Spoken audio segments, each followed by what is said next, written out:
Well, greetings. Here I am in a brand new location. I wanted to do some videos for you across the way, but I just made myself be present with the moment, and I knew the weeks would go by very quickly with my kids, so I just spent time with my kids. I got somebody doing some yard work over here, so at some point that will pass. I hope you can still hear me. Drinking while we are going, I found this kombucha called Tribucha Controlled Burn with ginger, cayenne, turmeric. So that's what my beverage of choice is while we're reading from The Biology of Kundalini by Jana Dixon, Exploring the Fire of Life.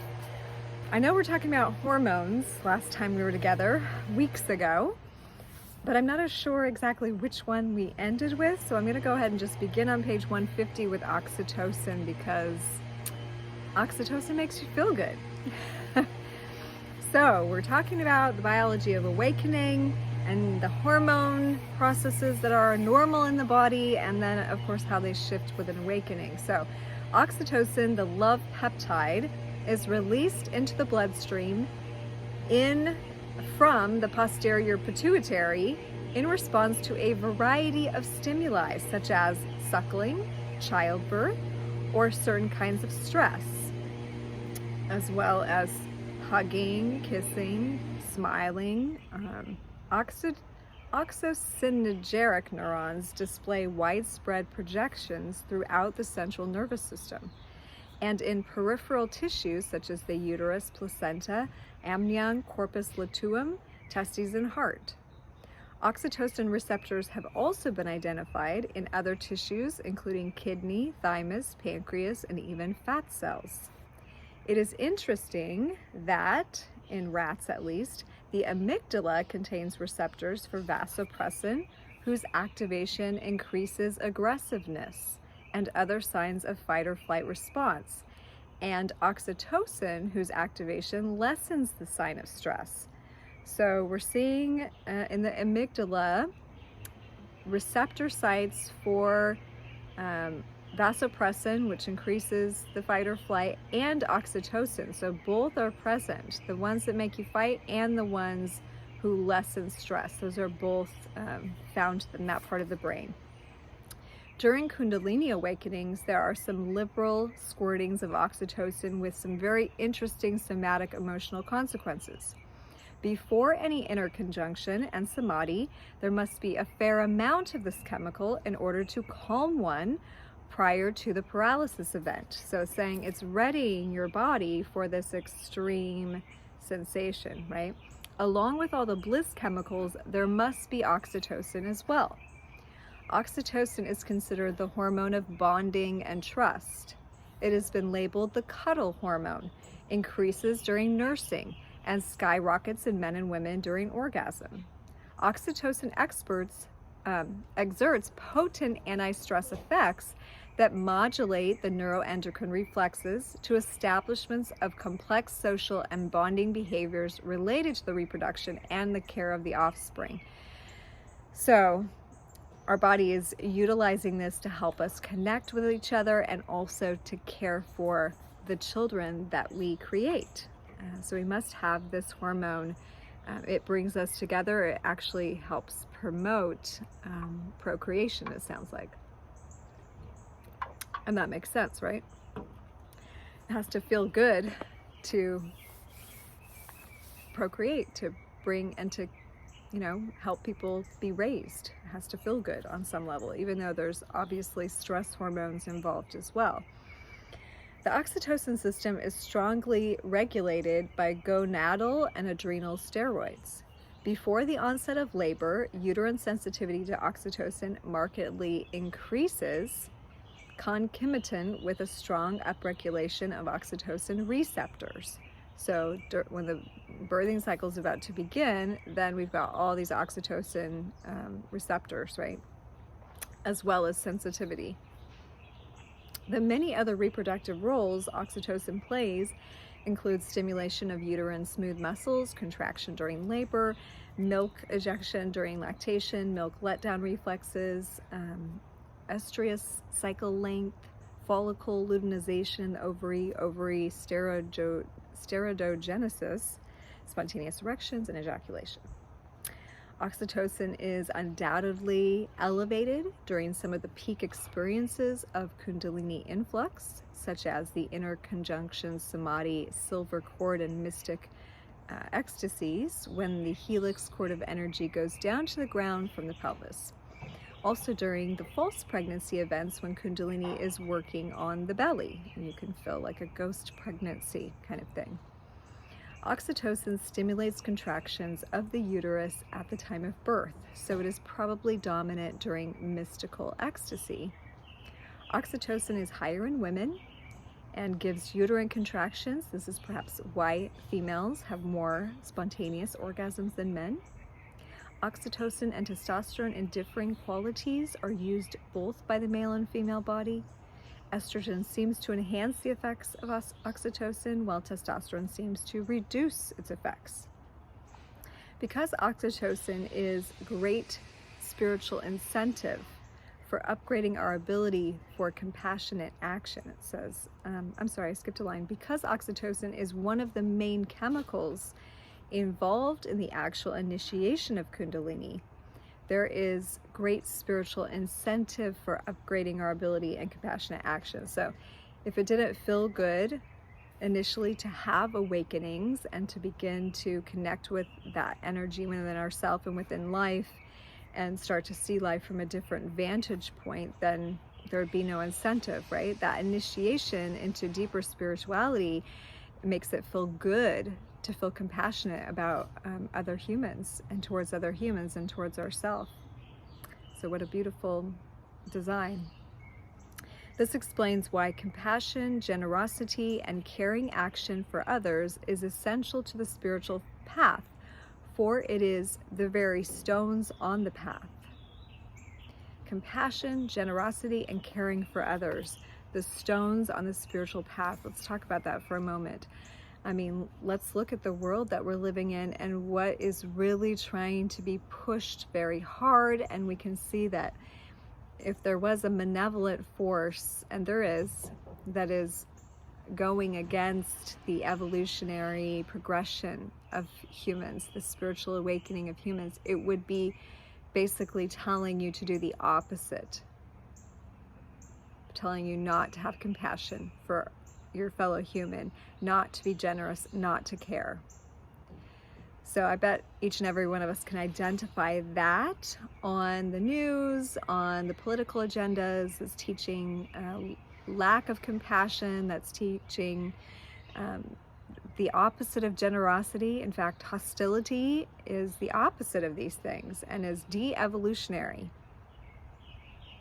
Being very judgmental toward other people is de-evolutionary, is not releasing oxytocin, it is not supporting a higher vibration or a greater understanding of one another.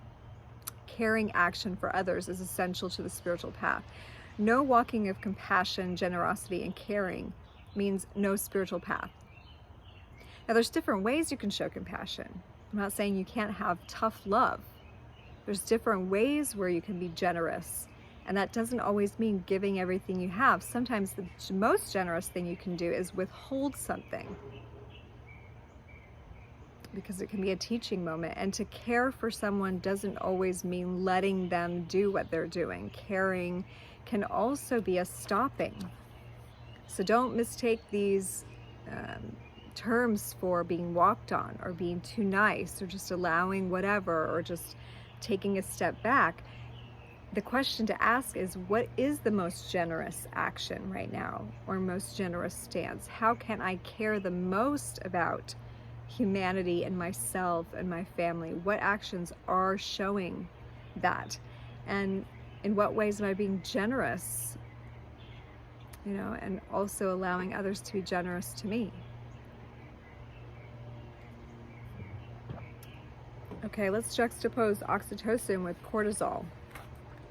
Cortisol is synthesized from cholesterol, and acts through specific intracellular receptors to affect numerous physiological systems, including immune function, glucose counterregulation, vascular tone, and bone metabolism.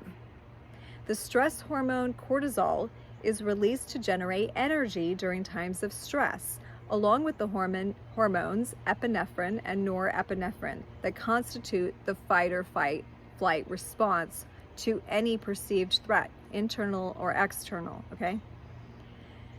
Following the stressful or threatening event, epinephrine and norepinephrine levels return to normal, while cortisol levels can remain elevated for longer periods of time. In fact, cortisol levels can remain persistently elevated in a body when a person is subjected to chronic stress. The stress response requires an intact hypothalamic pituitary adrenal axis. Those three are connected. Corticotropin releasing hormone, CRH, secreted by the hypothalamus is the most proximal element of the HPA axis, and it acts as a central coordinator for neuroendocrine and behavioral responses to stress. CRH, the corticotropin releasing hormone, is made not only in the hypothalamus, but also in peripheral tissues such as T lymphocytes. The stress hormone CRH produces kindling and makes it more likely that other external stimuli will create a kindling reaction. The more cortisol that's released in the early stages of an awakening during shock or stressful maladjustment, the more likely depression will occur later on during exhaustion phases. Cortisol acts like a thermostat, clamping down on its own production. It slows the production of the two hormones that touch off the hypothalamic pituitary adrenal axis, corticotropin releasing factor in the hypothalamus, and adrenocorticotropic hormone in the pituitary. Cortisol also has a strong anti-inflammatory effect. It reins in the immune system and reduces swelling from tissue damage. In hypoadrenalism, where there is insufficient cortisol, the immune system runs wild and reacts to things that do not really pose a threat to the body, such as in the instance of allergies. High cortisol levels are the result of the response to chronic stress and represent the adaptation phase of the stress response. Low cortisol levels, on the other hand, are the consequence of adrenal exhaustion, or the exhaustion phase of the stress response cycle. So cortisol is in there to help de-inflame things, but if there's too much of that, then we have chronic stress. We have something always going on that has to be taken care of. And if we have too little of that, then there isn't, like, the body's fatigued, it's exhausted, it just simply cannot produce. And this is where I found the Ayurvedic herb ashwagandha to be extremely helpful, and as with other adaptogenic herbs, because they are helping that cortisol response, helping the body adapt to stresses. And this is not medical advice, this is simply an Ayurvedic wisdom tip that I've learned and experimented with. Cortisol output normally has a diurnal and circadian rhythm, rising in the morning, falling at night, and changing with the seasons. Changes related to work-sleep cycles do affect this rhythm, and changes in the rhythm affect nighttime sleep patterns. Changes in the length of daylight hours, blindness and loss of sleep patterns, and loss of consciousness also affects the rhythm. Changes in length of daylight hours, blindness, and loss of consciousness also affect the rhythm. So simply, I'm just noting that my teenager has had some, abnormal responses, sleep patterns. I've been up at night. The response to stress might be low because of changing time zones, right? And driving, changing time zones, and having the body's natural circadian rhythm that was adjusted to altered severely. Of course, we've been living in Arizona where there was really no seasonal change, like very little seasonal change. And that seasonal change does help regulate cortisol output, which could be why last year I experienced weeks and weeks of my cortisol production being out of whack, and I was inflamed everywhere. I don't know if I did any videos during that time. It was really a horrible time. And I started using ashwagandha to help regulate the cortisol response along with some Western medicine. I did have to get a steroid.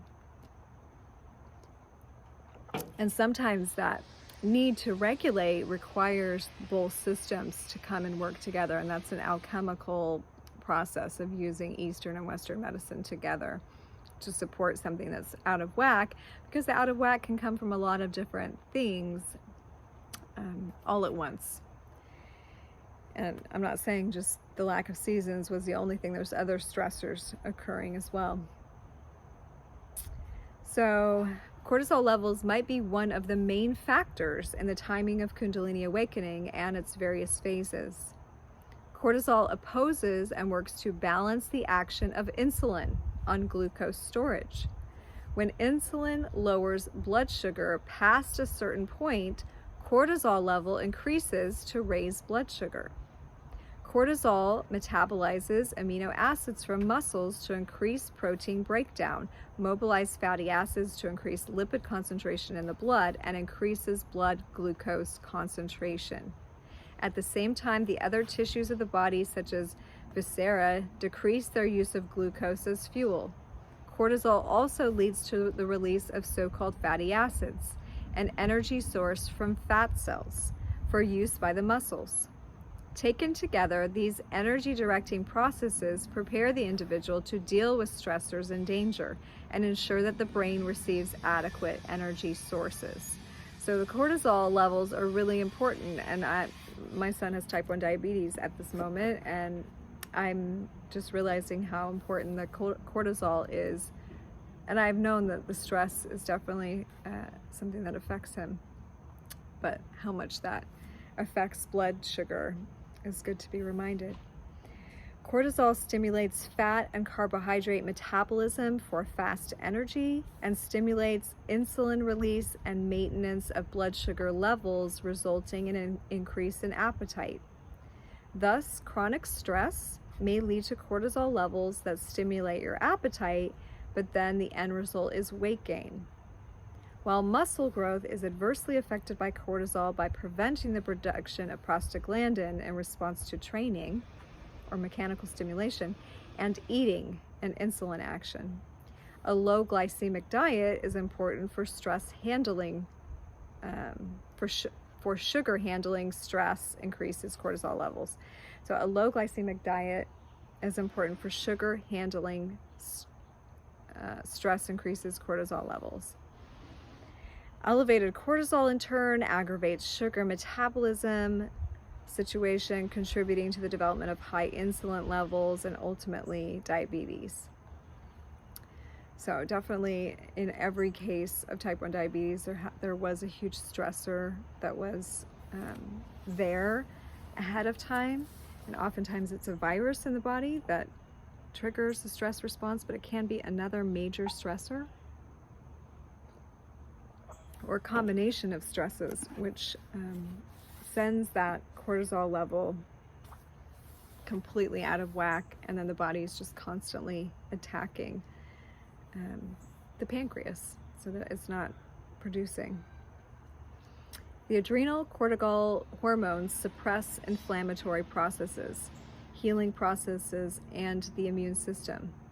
Various immune cells, white blood cells, cycle in and out of the spleen and bone marrow for special conditioning and possible nourishment and instruction. This immune system trafficking follows the cortisol cycle.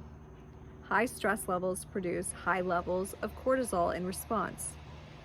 When stress is ongoing, cortisol levels may also remain high indefinitely, producing a series of biochemical, physiological, and even anatomical reactions. Cortisol is known to increase whole body lipolysis, Yet chronic hypercortisolemia results in increased fat mass. Depressed patients who are also hypercortisolemic gain increased visceral fat and are resistant to insulin, linking major depression and cardiovascular disorders.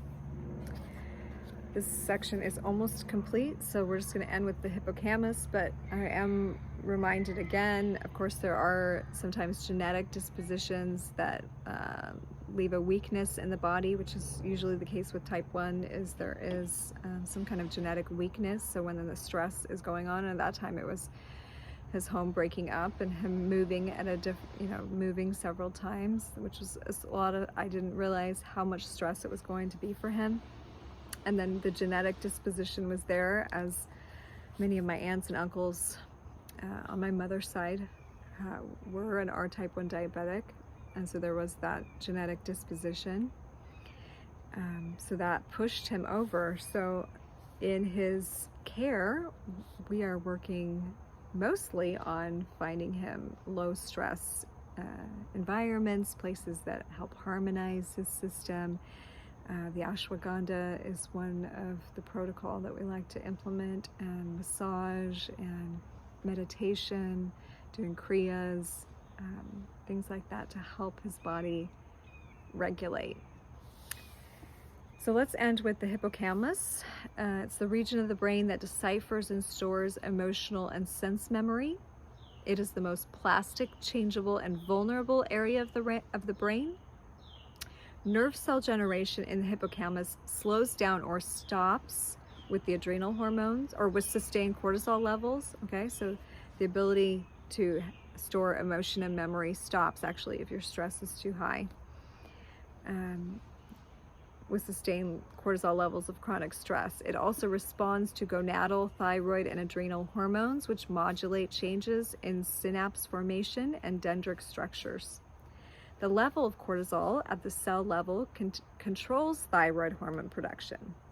Hypothyroidism, reactive hypoglycemia, and depressed immunity are often associated with this condition as well.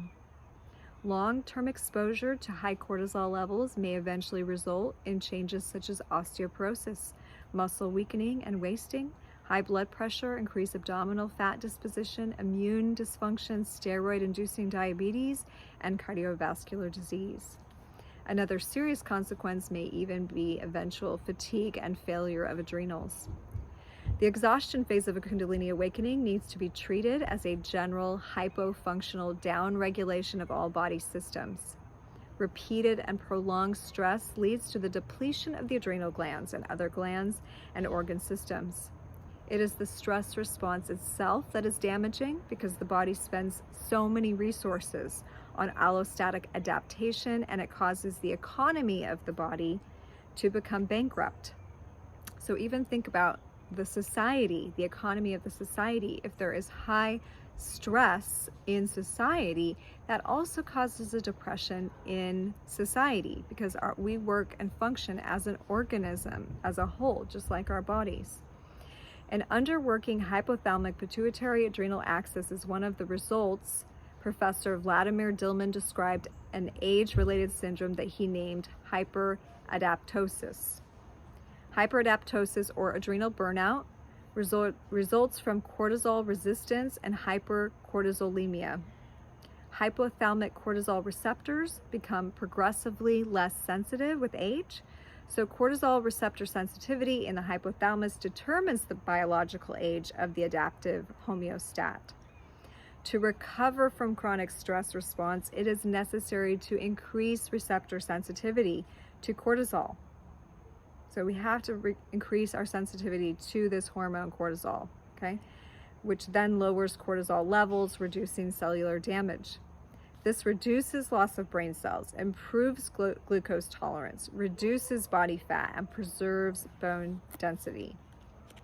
SAMe and phosphatidylserine increase sensitivity of prolactin and cortisol receptors, resulting in lower levels of circulating hormone. So both of those things, phosphatidylserine and SAMe, according to Jana Dixon, increase the sensitivity of those cortisol receptors, One of the most effective ways to lower excess cortisol levels is with the nutrient phosphatidylserine, for it's believed to facilitate the repair of cortisol receptors in the hypothalamus. Cortisol receptors can become damaged by high cortisol levels, reducing the ability of the hypothalamus to sense and correct high cortisone levels. Because phosphatidylserine helps repair feedback control apparatus, it is useful in correcting both high and low cortisol levels. DHEA can also be used to alleviate the symptoms of excess cortisol hyperadaptosis. That means you're trying to adapt. DHEA can improve glucose tolerance, convert excess body fat to lean muscle mass, alleviate depression, increase energy, and decrease pain in chronic fatigue and fibromyalgia patients, decrease joint pain and fatigue in inflammatory and autoimmune diseases, improve mental clarity, and enhance overall immune function. So our DHEA levels are important, definitely. The telomere caps at the end of chromosomes determine how long we will live. Current thinking is that every time a cell divides, its telomere caps get shorter.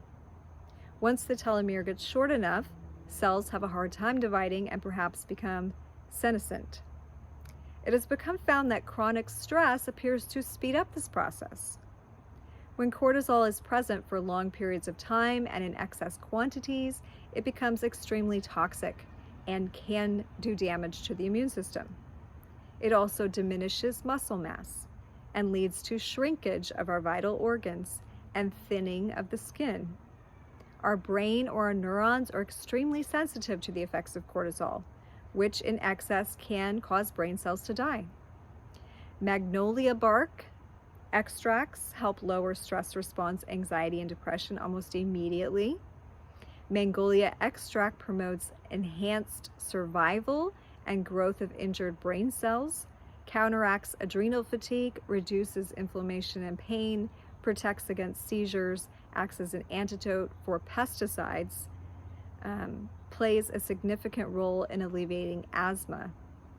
And then Relora, which is a new non-sedative herbal stress relief formula derived from Magnolia officinale and philodendron extracts. It blocks the major age-accelerating hormone cortisol, improving mood, reducing nervous tension, and is non-habit forming. Of course, blocking is only when we're hyper in it. We want to just reduce, but we wouldn't want to stay on something like that for a really long time because cortisol does help reduce inflammation, right? So these are all hormones. We've been talking about this in the last video, that our body naturally produces, and then what happens during an awakening, during a spiritual awakening process, where a lot of these things are ramped up to allow us to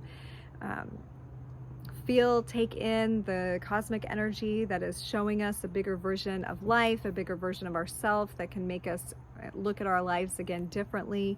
Sometimes it gives us very high blissful feelings. Sometimes it's a big aha.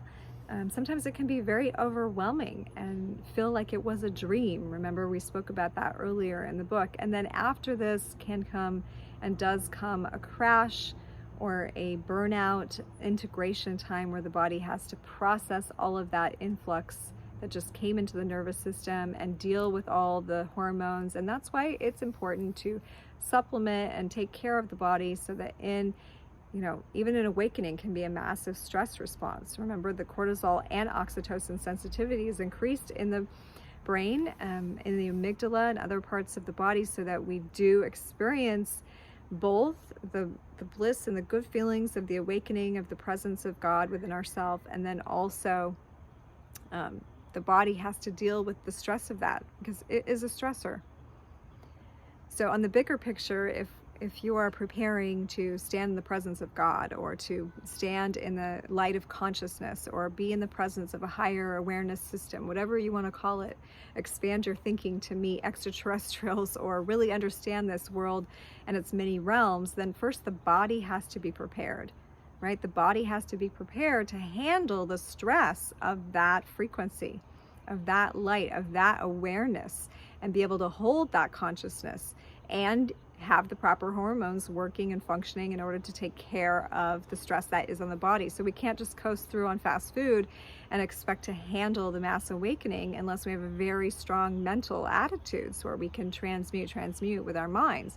Otherwise, it's good to have superfoods in your life. It's good to have good water, to be around trees. I was really feeling a lack of trees, although sometimes the desert process is important to cleanse and purge some of the old stuff, but to get near life and life force energy to help the body remember, get those good negative ions, meditate so that your body has that still point space to recalibrate. And then adaptogenic herbs and antioxidants are really, really important to the diet during this great time of awakening. So thank you so much. We'll pause there. Once again, Biology of Kundalini by Jana Dixon. We're discussing it, we're reading it. You can read along too for free on lulu.com, or you can just continue to follow. I'm going to try to get back on a regular schedule now that I'm moved and starting to settle in. I don't really know what the timing will be like yet, but Sundays are looking good.